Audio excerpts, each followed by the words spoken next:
வணக்கம் நேர்களே. சில முக்கியமான தகவல்கள், அதுவும் வழக்கத்துக்கு மாறான சில தகவல்கள தொடர்ந்து குடுத்துட்ருக்கேன். என் பேர் ராஜா. வாங்க நிகழ்ச்சிக்குள்ள போகலாம்.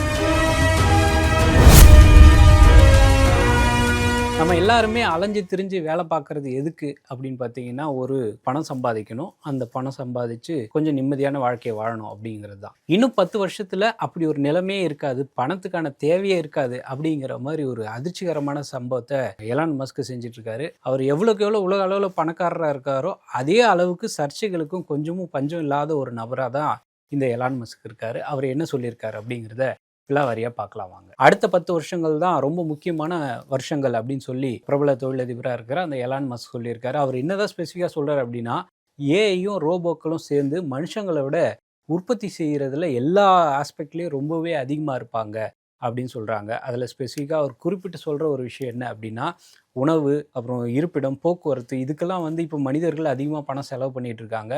இது எல்லாத்தையுமே ஏஐயும், ரோபோவும் சேர்ந்து அதுக்கான வேலைகள கொஞ்சம் கொஞ்சமா குறைச்சிரும். அப்படி குறைக்கும்போது பணத்தோட அவசியமே இல்லாம போகறதுக்கான வாய்ப்புகளும் இருக்கு அப்படின்னு சொல்றாரு. இன்னொரு முக்கியமான விஷயம் என்ன அப்படின்னா, அடுத்த 5 வருஷங்கள்ல மனிதருக்கு ஒரு அறிவாற்றல் இருக்கும் இல்லையா? அந்த அறிவாற்றல விட ஏஐ உடைய அறிவாற்றல் உண்மையிலேயே அதிகமா தாண்டிடும். மனுஷங்கள விட ஏஐ உடைய அறிவாற்றல் ரொம்பவே அதிகமாயிடும் அப்படிங்கிறத அவர் எச்சரிக்கிறாரு. இது மட்டும் இல்ல, அமெரிக்காவுடைய தற்போதைய நிலைமையில இருந்து ஏஐ இல்ல அப்படிங்கிற பட்சத்துல அமெரிக்கா 1000% வரைக்கும் திவால் ஆகுறதுக்கான வாய்ப்பு இருக்கிறதாவும் மஸ்க் அடுத்தடுத்து குண்டு போட்டுக்கிட்டே இருக்காரு அப்படிங்கிறது நம்ம புரிஞ்சுக்கலாம். அமெரிக்காவுடைய தேசிய கடன் இப்போ வரைக்கும் வந்து 40 ட்ரில்லியன் அமெரிக்கன் டாலரா இருக்கு.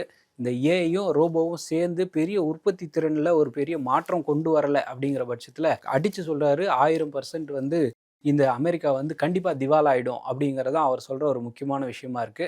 ஏற்கனவே அமெரிக்கா தங்களுடைய வட்டியை செலுத்துறதுக்கு மட்டுமே $1 ட்ரில்லியன் அளவுக்கு செலவு பண்றாங்க. அதே நேரத்துல இந்த நாடு வந்து ஒரு ராணுவ பட்ஜெட்டை விட அதிகமா வட்டிக்கு மட்டுமே செலவு பண்றாங்க அப்படிங்கிறத நம்ம புரிஞ்சுக்கலாம். ஈரான்ல இப்ப சம்மந்தமே இல்லாம இந்த ஈரான் கிட்ட போய் சண்டை போட்டதுனால அதுக்கு ஒரு 38 பில்லியன் அமெரிக்கன் டாலர் வரைக்கும் அமெரிக்கா செலவு பண்ணிக்கிட்டு இருக்கு.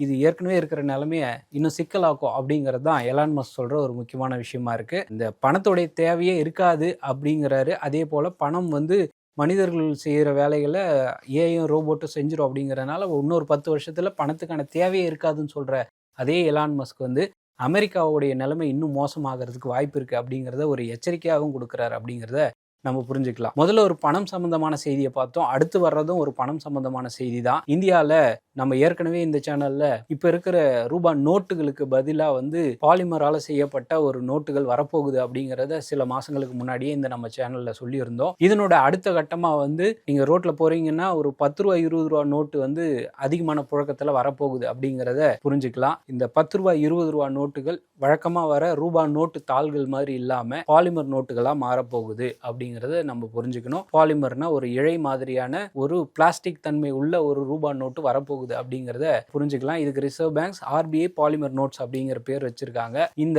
ஆர்பிஐ பாலிமர் நோட்ஸ்ல இது ஏற்கனவே சொல்லிட்டு இதுல என்ன இருக்கு அப்படின்னு நீங்க கேட்கலாம். கள பரிசோதனைக்கு கவர்மெண்ட் வந்து அனுமதி கொடுத்திருக்காங்க. கள பரிசோதனைன்னா ஒண்ணும் கிடையாது, பொதுமக்கள் கையில புழக்கத்துக்கு விட போறாங்க அப்படிங்கறதா இந்த கள பரிசோதனை அப்படிங்கறத புரிஞ்சுக்கலாம். இதுக்கு அவங்க வச்சிருக்கிற பேரு ஃபீல்டு ட்ரையல். இந்த ஃபீல்டு ட்ரையலுக்கு நாங்க பண்ணலாமா அப்படின்னு ரிசர்வ் பேங்க் கேட்கும்போது அதுக்கு என்ன தாராளமா நீங்க பண்ணீங்க அப்படின்னு சொல்லி சென்ட்ரல் கவர்மெண்ட்ல இருந்து ஒப்புதல் கொடுத்துட்டாங்க அப்படிங்கிற மாதிரியான தகவல் இருக்கு. ஏற்கனவே ரிசர்வ் பேங்கோடைய ஒரு துணை நிறுவனமா இருக்கு பிஆர்பி என்எம்பிஎல் அப்படிங்கிற ஒரு நிறுவனம் இருக்கு. இந்த நிறுவனம் தான் வந்து இந்த பாலிமர் நோட்டுகளை ரெடி பண்ணி பொதுமக்கள் கையில புழக்கத்துக்கு விடுறதுக்கான எல்லா பணிகளையும் இந்த நிறுவனம் தான் செய்ய போறதா சொல்றாங்க. முதல் கட்டமா வந்து 200 கோடி பீசஸ் அவங்க வந்து முதல் கட்டமா பொதுமக்கள் கையில புழக்கத்துக்கு விட போறதா சொல்றாங்க. வழக்கமா இப்ப நம்ம பயன்படுத்திட்டு இருக்க ரூபாய் நோட்டுகள் 75% வந்து ஒரு பருத்தியால செய்யப்பட்டது, 25% வந்து சணல் இதனுடைய கலவையால செய்யப்படுறது தான் இப்ப நம்ம யூஸ் பண்ணிட்டு இருக்க ரூபாய் நோட்டுகளா இருக்கு. அதிக புழக்கத்துல இருக்கிற 10 ரூபாய் 20 ரூபாய் நோட்டுகள்லாம் ரொம்ப மார்க்கெட் இந்த மாதிரியான பகுதிகளில் அதிகமா புழங்குறதுனால ஒரே ஒரு வருஷத்துல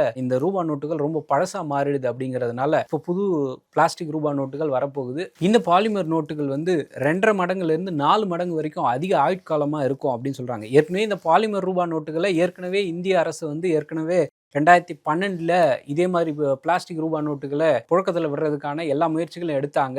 2012 கொச்சி, மைசூர், ஜெய்ப்பூர், சிம்லா, புவனேஸ்வர் இந்த மாதிரியான இடங்கள்ல இந்த பிளாஸ்டிக் ரூபா நோட்டுகளை புழக்கத்தில் விடலாம் அப்படின்னு முதல்ல அடையாளம் கண்டாங்க. ஆனா அது கடைசி நேரத்தில் அது டிராப் பண்ணப்பட்டது. ஏடிஎம் மிஷின்ஸ்ல இதுக்கு வைக்கிறதுக்கான கம்பேட்டபிலிட்டி இல்லை அப்படிங்கிறது அப்போதைக்கு இருந்த ஒரு முக்கியமான பிரச்சனையா இருந்துச்சு. அதே போல உற்பத்தி செலவு ஜாஸ்தியா இருந்துச்சு. இப்போ வந்து அந்த பாலிமருக்கான உற்பத்தி மூலப்பொருட்கள் வாங்குறதுக்கு புது டெண்டரையும் central government and reserve bank இவங்களும் சேர்ந்து ரிலீஸ் பண்ணியிருக்காங்க அப்படிங்கிறத புரிஞ்சுக்கலாம். பாலிமரில் ஒரு பிரச்சனை என்ன இருக்குது அப்படின்னா, வழுவழுப்பான ஒரு சர்ஃபேஸ் இருக்கும். ரூபா நோட்டுகள் இப்போ ஒரு மழை பெய்யுது அப்படிங்கிற பட்சத்தில் அந்த ரூபா நோட்டு நம்ம கையில் பிடிக்க முடியாது. அது கொஞ்சம் வழுவழுப்பான தன்மை இருக்கும் அப்படிங்கிறதும் ஒரு முக்கியமான சவாலாக இருக்குது அப்படிங்கிறத நம்ம புரிஞ்சுக்கலாம். ஏற்கனவே சொன்ன மாதிரி 200 கோடி பீசஸ் ரூபா நோட்டுகள் புழக்கத்துக்கு வரப்போகுது. அது பொதுமக்கள் கிட்ட எந்த அளவுக்கு வரவேற்பு இருக்குது அப்படிங்கிறத பொறுத்து அடுத்த கட்டமாக இந்த பிளாஸ்டிக் ரூபா நோட்டுகளை அதிகமாக்குறாங்களா இல்லையா அப்படிங்கிறத நம்ம பொறுத்து இருந்தால் பார்க்கணும். இந்த ரூபா நோட்டுகள்ல அடுத்து இன்னொரு முக்கியமான விஷயம் என்ன அப்படின்னா, இந்த பாலிமர்கள்லாம் எங்கத்து கிடைக்குதுன்னா பிளாஸ்டிக் பேஸ்டா இருக்குது. இந்தியாவில் பிளாஸ்டிக் பேஸ்டா இருக்கிற இந்த பாலிமர் உற்பத்தியில யார் நம்பர் 1ல இருக்காங்க அப்படின்னு பார்த்தீங்கன்னா வேற யாரும் இல்லை, ரிலையன்ஸ் நிறுவனம் தான் இதுல அதிக பங்களிப்பு கொடுக்குறாங்க. இப்போ சந்தையில் 100 பொருட்கள் இருக்கு அப்படின்னா அதில் 50% பொருட்கள் ரிலையன்ஸ் கிட்ட இருந்து தான் வருது அப்படிங்கிறத நம்ம புரிஞ்சுக்கணும். 2 முக்கியமான தகவல்கள் பார்த்தோம். அடுத்ததா வந்து நம்ம நாட்டிலேயே 2 விதமான காலநிலை இருக்கிறது ஒரு பெரிய பிரச்சனையா மாறிக்கிட்டு இருக்கு அப்படிங்கிறதுனால அந்த தகவலை அடுத்ததாக சொல்கிறேன். அசாமில் ரொம்ப பெரிய ஒரு வெள்ளப்பெருக்கு ஏற்பட்டிருக்கு. இந்த ஜூலை மாசத்துல கடந்த 60 வருஷத்துல இப்படி ஒரு மழை பெஞ்சதே கிடையாது அப்படிங்கிற மாதிரியான ரொம்ப ஒஸ்டான ஒரு ஜூலை மாசமா பதிவாயிருக்கு அப்படிங்கிறது தான் இப்போ நம்ம கவனிக்க வேண்டிய ஒரு முக்கியமான விஷயம். ஜூலை மாசத்துல அசாம்ல மட்டும் 435% அதிகமா பெஞ்சிருக்காமா. வழக்கமா பெய்யறதை விட 435% அதிகமா பெஞ்சிருக்கு. அதே போல நாகாலாந்து இதை விட மோசம் 490% அப்படின்னு சொல்றாங்க. புதன்கிழமை தகவல் படி 60 பேருக்கு வரைக்கும் இறந்திருக்காங்க. அதே போல 40 பேருக்கு மேல காணாம போயிருக்காங்க. ஏகப்பட்ட பேர் நிவாரண முகாம்கள்லையும் தங்க வைக்கப்பட்டிருக்காங்க. அவங்க எப்போ அவங்க சொந்த வீட்டுக்கு போவாங்க அப்படிங்கிற மாதிரி அவங்களுடைய நிலங்களுக்கு எப்போ திரும்புவாங்கன்னே தெரியாத ஒரு சூழலும் இருக்கு அப்படிங்கிறத புரிஞ்சுக்கலாம். ஏன் இந்த மாதிரியான மழை, அப்புறம் அதே போல எக்கச்சக்கமான வெள்ளம் வர்றதுக்கான என்ன வாய்ப்பு, என்ன காரணம் அப்படின்னு தேடி பார்க்கும்போது பிரம்மபுத்திரா அப்படின்னு ஒரு நதி இருக்கு. அந்த நதியோடைய வண்டல் படிவங்கள் வந்து கொஞ்சம் கொஞ்சமா காணாம போய்கிட்டு இருக்கு. அதனால வெள்ளம் வழக்கத்தை விட அதிகமா போய்கிட்டு இருக்கு அப்படிங்கிறத சொல்றாங்க. மரங்கள் வந்து போதுமான அளவுக்கு மரங்கள் இல்லை. அதை வந்து அடிக்கடி டிஃபாரஸ்டேஷன் சொல்லுவாங்க. காடுகளை அழிச்சிட்டு இருக்காங்க கொஞ்சம் கொஞ்சமா. அதனுடைய விளைவாகவும் நம்ம பார்க்குறோம் அப்படின்னு சொல்றோம். இது மட்டும் இல்லை, குறிப்பிட்டு சொல்ல வேண்டிய விஷயம் என்ன அப்படின்னா, ஜோர்ஹத், சிவசாகர் அப்படிங்கிற மாவட்டங்கள் ரொம்ப கடுமையாக பாதிக்கப்பட்டிருக்கு. ஒரு சில வீடுகளே காணாமல் போயிருக்கு அப்படிங்கிறதையும் நம்ம புரிஞ்சுக்கலாம். சிவசாகர் மாவட்டத்தில் ஒரு மழை வெள்ளம் அடிச்சிட்டு வந்ததுல ஒரு தாயும் மகனும் இருக்காங்க. தாயும் மகனும் ஒரு மரக்கிளை, மாங்காய் மரத்துடைய கிளையில ஒரு 12 மணி நேரம் அந்த மரத்து கிளையிலேயே தங்கி இருந்தாங்க. அதுக்கப்புறமா அவங்கள போய் ரெஸ்கியூ பண்ண ஒரு அதிர்ச்சிகரமான தகவலும் இருக்கு. இதே போல அசாம்ல மட்டும் மழை பெய்யல, குஜராத்லயும் ஒரு பெரிய மழை பெஞ்சிட்டு இருக்கு. குஜராத்தோடைய தெற்கு பகுதி அப்புறம் மத்திய குஜராத்ல ரொம்ப பெரிய ஒரு பாதிப்பு இருக்கிறத உறுதிப்படுத்தியிருக்காங்க. தமிழ்நாட்டில் பெருசா இந்த நேரத்துல மழை பெஞ்சு நிலமெல்லாம் ஓரளவுக்கு குளிர்ந்து இருக்கணும். ஆனா இது வரைக்கும் தமிழ்நாட்டில் அந்த அளவுக்கு சொல்லிக்கக்கூடிய பெரிய மழை இல்லை அப்படிங்கிற சூழ்நிலையில வடக்குலையும் குஜராத்லையும் ஒரு பெரிய பெருமழை பெஞ்சுக்கிட்டு இருக்கு அப்படிங்கிறத நம்ம பார்க்கலாம். இது வேற ஒன்றும் இல்லை, எல்னினோவுடைய தாக்கமாக இருக்கு. இது கண்கூடா தெரிய ஆரம்பிச்சிருக்கு அப்படிங்கிறதா ஆய்வாளர்கள் சொல்ற ஒரு முக்கியமான தகவலா இருக்கு. 3 தகவல்கள் பார்த்தோம். அடுத்ததா ஆஸ்திரியான்னு ஒரு நாடு இருக்கு இல்லையா, அந்த ஆஸ்திரியால சும்மா ஒரு நபர் வந்து தரையை தோண்டிக்கிட்டு இருக்கும்போது ஒரு கயிறு கிடைச்சிருக்கு. அந்த கயிறு கிடைச்சது மூலமா அவர் எப்படி கோடீஸ்வரர் ஆனார் அப்படிங்கிற தகவல் பார்க்கலாம் வாங்க. ஆஸ்திரியா அப்படிங்கிற நாட்டுடைய தலைநகராக இருக்கிற வியன்னால ஒரு பழைய வில்லாவை புதுப்பிக்கிறதுக்கான வேலைகள் நடக்குது. இதுல என்ன இருக்கு அப்படின்னு நீங்க கேட்கலாம். ஒரு பிளம்பரா இருக்கிறவர் என்ன பண்ணியிருக்காரு அப்படின்னா, தரைக்கு மேலே, அதாவது ஒரு தரை சர்ஃபேஸுக்கு மேலே ஒரு கயிறு மட்டும் நீட்டிட்டு நின்றுருக்கு. அது என்ன கயிறு அப்படின்னு சும்மா இல்லாமல் அவர் வந்து ஒரு குச்சி வச்சு தோண்டி பார்க்கும்போது உள்ளுக்குள்ளார ஒரு கயிறு, அந்த கயிறு வந்து இன்னும் கீழே ஆழமாக போகிறது தெரிய வருது.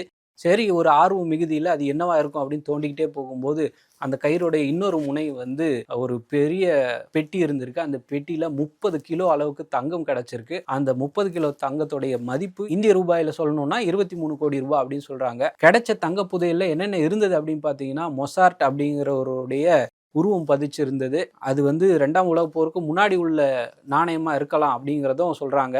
நம்ம ஊரில் தான் புதையல் கிடைச்சா அது அரசாங்கத்துக்கிட்ட கொடுத்துடணும். ஆஸ்திரியாவில் அப்படி கிடையாது.